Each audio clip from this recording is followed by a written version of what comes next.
Today's video content. By day I'm a mother, by night I'm a falling woman. Introduction. 2 lives in 1 day. By day, I'm a mother. I wake up when my child calls, when the house starts to get noisy. I know what I have to do. Make milk, prepare meals, soothe, answer the never-ending questions. I move constantly, so familiarly that I don't need to think. Anyone looking at me can see I'm doing my job. And that's true. I do it. I still smile, still nod, still say, it's okay. By day, everything seems fine. There's light, there are people, there are things to get done. No one asks me how I feel, and I don't proactively ask. Because being a mother, there seems to be no room for being tired for too long. If you're tired, rest a little and then get back up. Sadness can wait. All emotions are put aside, temporarily, as if I'll postpone them for another time. But at night, when the house is silent, when the children are asleep, when no one needs me anymore, I become a different person. Not the strong mother of the day, but someone falling apart little by little. Night doesn't demand that I be okay. It only exposes what I've hidden. Thoughts I dared not speak, tears I didn't have time to shed during the day, an emptiness I can't name. I lie there, staring at the ceiling, and ask myself, when did I disappear? There are women who live 2 lives in the same day like that. By day, they are the mother the world sees. By night, they are the person no one knows is crumbling. If you are watching this video at night, perhaps you are also living that second life. Daytime, the mother seen by everyone. During the day, I am the version that everyone believes I am doing. Not because I'm actually doing well, but because I'm doing what a mother should do. I wake up before I even realize how tired my body is. There are calls, things to do, a rhythm of life that doesn't wait for me to prepare. I carry my child, soothe my child, arrange every little thing in the day as if I've been doing it for a long time. Every movement is smooth, automatic. No one sees the sluggishness in my mind, no one hears the silent groans in my chest. During the day, I operate with responsibility. People see me and say, "You're so good, Mom." I smile, I nod, I accept that praise as a new obligation. To continue being good, to continue enduring, to continue not breaking down. During the day, I say the same old things, it's okay. Just a little tired, that's what being a mother is like. These words are so easy to say that I forget what I'm hiding behind them. It seems society has taught us that if you're still standing, still taking good care of your children, still fulfilling your role, then your inner feelings don't matter anymore. No one asks if you're sad, as long as you haven't broken down. During the day, I become a mother, before I even have a chance to be a human being. My emotions take a backseat to my children's needs. My fatigue takes a backseat to family responsibilities. Small desires, for peace and quiet, for rest, for not having to be strong, are seen as selfish. I learn to ignore myself very quickly, because if I stop, everything will fall apart. There's something few people realize. Daytime isn't when I'm strongest, but when I have no choice. I'm not strong because I'm healthy. I am strong because if I weren't, no one else would do that job for me. I am a mother under constant scrutiny. The gaze of my family, the gaze of society, the gaze of other mothers who seem to be doing better than me. During the day, I constantly compare myself. Why are others still happy? Why do others accomplish more? Why am I so tired? And then I quickly conclude, it must be because I'm weak. No one taught me that exhaustion can also take the form of hard work. No one said that pushing myself every day is like a silent disease. During the day, I'm not allowed to break down, so I learn to deny all signs of it. I continue to smile, continue to care for my child, continue to play the role of a normal mother. But that normalcy is built on a lot of suppressed emotions. Suppressed emotions, suppressed fatigue. I suppressed even the thoughts I feared others wouldn't understand if I spoke them aloud. During the day, I existed as a role that everyone recognized. That role had value, it had meaning, but it had no room for fragility, no room for saying, I'm not okay, and certainly no room for stopping. Few people knew that it was during the day that I wore myself down the most. Not because the work was too heavy, but because I always had to appear okay. And to do that, I let a part of myself disappear very gently, very slowly. Things a mother is forced to swallow. There are things a mother doesn't say, not because they're small, but because she doesn't know who to tell, and how to say them. So they remain inside, silently, little by little. The first thing a mother swallows is exhaustion. Not the kind of exhaustion that goes away with a good night's sleep, but an exhaustion that seeps into her bones, into her very breath. Exhausted because there's no end to it. Exhausted because every day is the same, only the level of endurance differs. But when someone asks, "Are you tired?"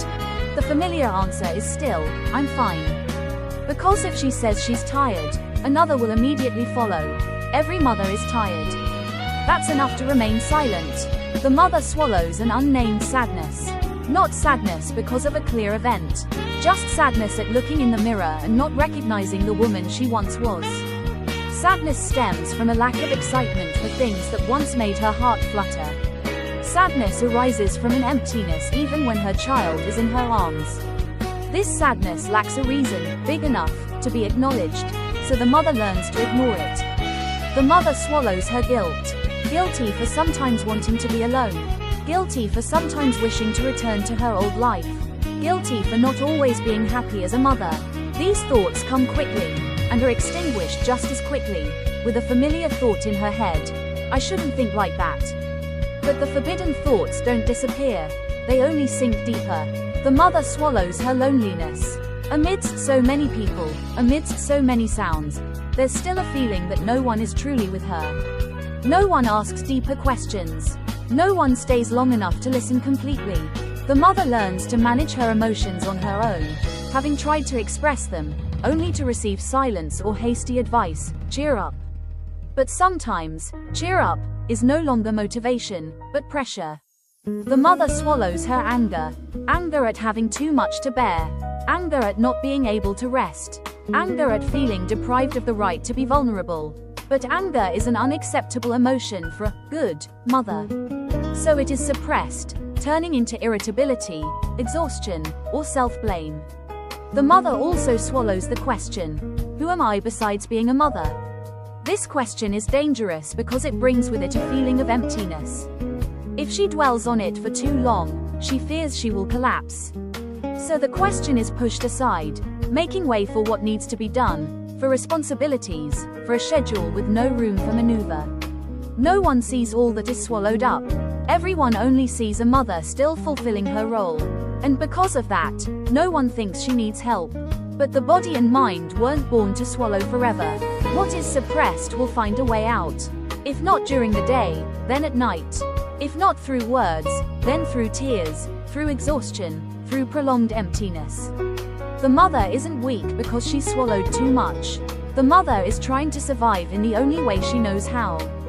And perhaps, the most painful thing isn't having to swallow those emotions, but believing that she has to swallow them, to be called a good mother. Night, when the roll is gone. Night doesn't ask if I'm okay. It just comes, silently, when all roles have temporarily faded away. When the children are asleep, when the house is silent, when no one needs me for anything else. I lie down, not to rest, but to confront. My body relaxes very slowly, as if I've forgotten how to unwind. All the fatigue of the day, which I never allowed to show, now surfaces all at once. At night, I'm no longer the strong mother. No more stares, no more compliments, no more demands to do well. Only me and the thoughts I didn't allow myself to hear during the day. They're not noisy, not dramatic. They whisper, persistent, enough to keep me awake. There are nights when tears come for no apparent reason. Not because of something that just happened. Because all those things had been suppressed all day. I didn't cry out loud. I just let the tears wet my pillow, then lay still, afraid that if I breathed any harder, I would completely break down. Nighttime was when dangerous questions arose. Am I living or just existing? If I disappeared for a while, would anyone notice? At what point in my journey as a mother did I lose myself? These questions weren't meant to be answered. They only proved that a part of me was very tired. But because I was so used to pushing him away during the day, at night I didn't know what else to do but let them repeat themselves. Some nights, I would open my phone just to avoid being alone with my thoughts. Scrolling through other images, seemingly happy mothers, seemingly complete families. I knew it was just the surface, but in my exhaustion, my reason wasn't strong enough to reassure myself. And feelings of inferiority, guilt, and loneliness piled up, very subtly, very evenly. Night didn't demand that I fulfill any role, but because of that, I realized I had forgotten how to be myself. No schedule, no to-do list, just an open void, and I didn't know where to put myself. There were times I feared the night, not because of the darkness, but because of the truth. The truth that I had endured for too long. The truth that if this continued, I didn't know how many more days I could hold on. But night was also when I stopped lying to myself. I no longer had to pretend to be okay. I no longer had to prove anything. In silence, I admitted, at least to myself, that I wasn't okay. That admission was fragile. It didn't heal me immediately. But it's a small gap where air begins to leak in. During the day, I don't have that gap. At night, though it hurts, I'm allowed to breathe freely. If you're in a night like this, lying still, eyes open, heart heavy, know that you're not strange, not broken, not weak. You're just a human being who's been holding on for too long, and night is when the final mask is finally taken off. The silent collapse. A mother's collapse is rarely noisy. It doesn't come with screams, outbursts of tears, or dramatic actions that are easily recognizable. It comes very softly, very slowly, like a wall cracking from within. During the day, the mother remains strong, still caring for her children, still completing all necessary tasks, still appearing so normal that no one suspects anything. But inside, something is slowly wearing away. Not immediately painful, just weakening. This collapse begins with very small things. The feeling of exhaustion upon waking up. The pain of an unintentional remark that pierces the heart. The inability to feel joy at things that once made her smile. These signs aren't significant enough to be considered problems, so they are overlooked by the mother herself. The mother told herself, "I'm just tired. Tomorrow will be better, next week will be better." But tomorrow followed tomorrow, and the heavy feeling wouldn't go away. It became the foundation, the familiar state. The collapse didn't need a sudden blow. It only needed time and silence. There were times when the mother sat still for a long time, but not to rest. It was simply that she lacked the energy to get up. Her body was there, but her mind was clouded. Everything happened slower, harder, and heavier. The silent collapse was also manifested in the mother beginning to disappear in ways that were very difficult to recognize.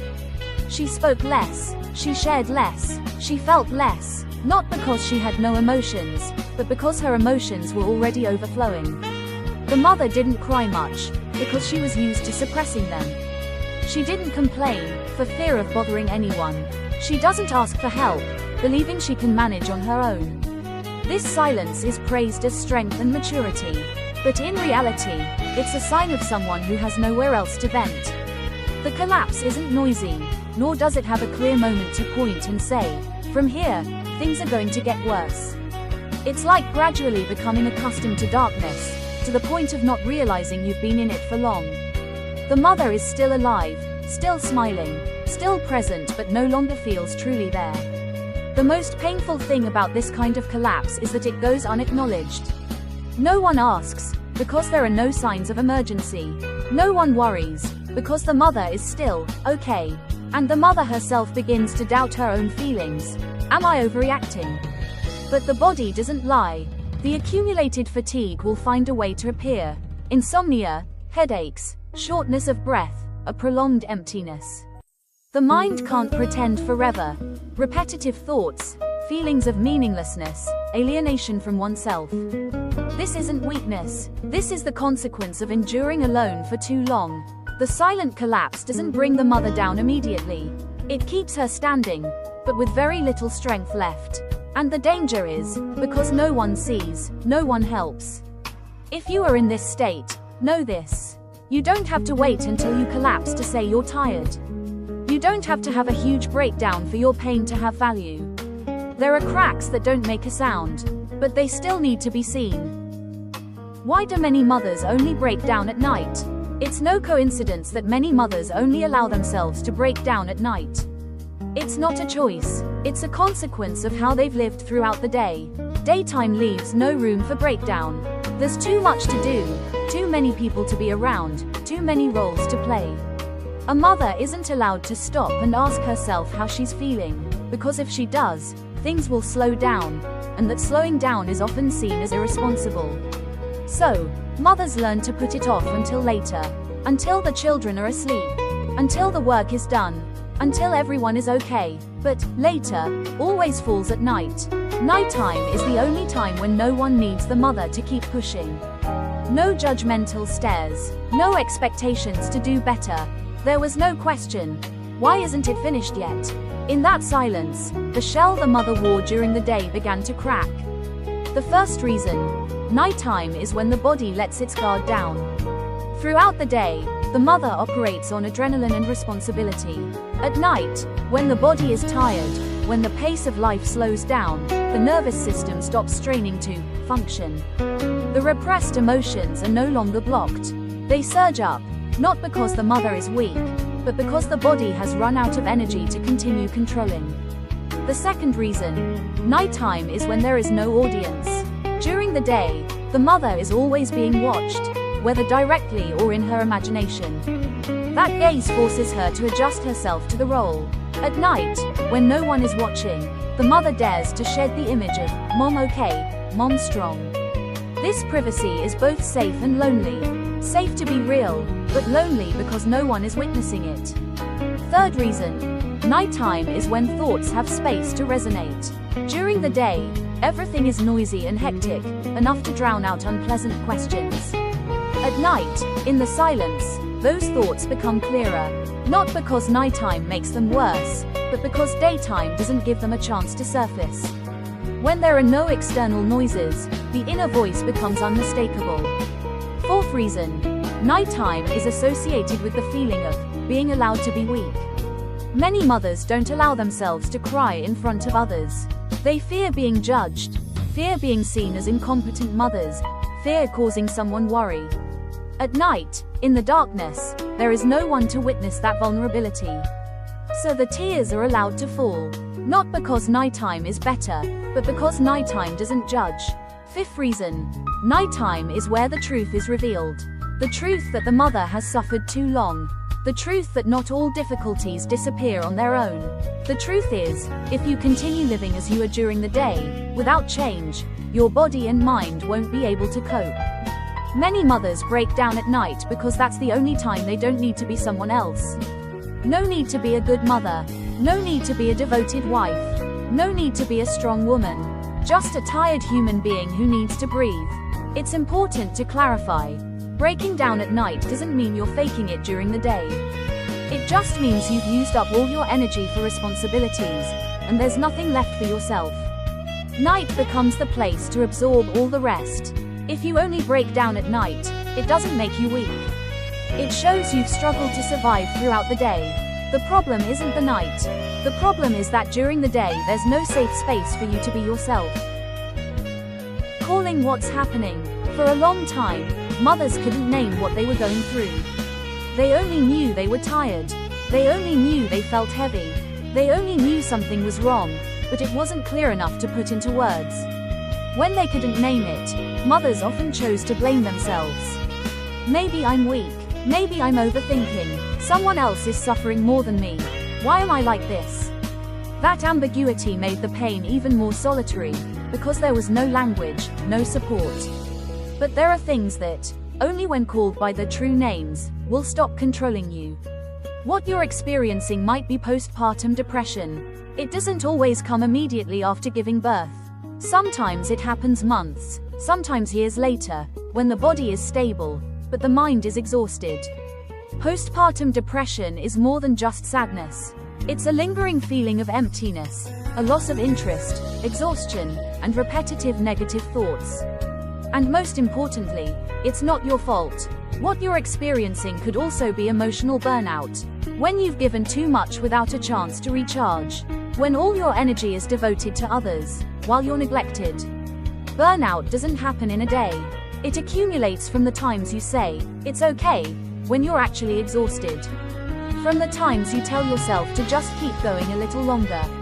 Until that, little longer, becomes nothing at all. Or perhaps, what you're experiencing is simply a mother who's been alone for too long.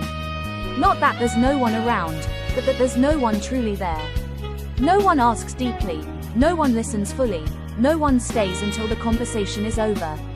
This loneliness isn't loud, but it wears you down. Calling it by its proper name isn't about labeling, not to make you feel like you have a problem, but to stop blaming yourself. When you know, this is depression, or I'm exhausted, or I'm lonely, you'll understand that this feeling has a cause, a structure, and an outlet. It's not a personal failure.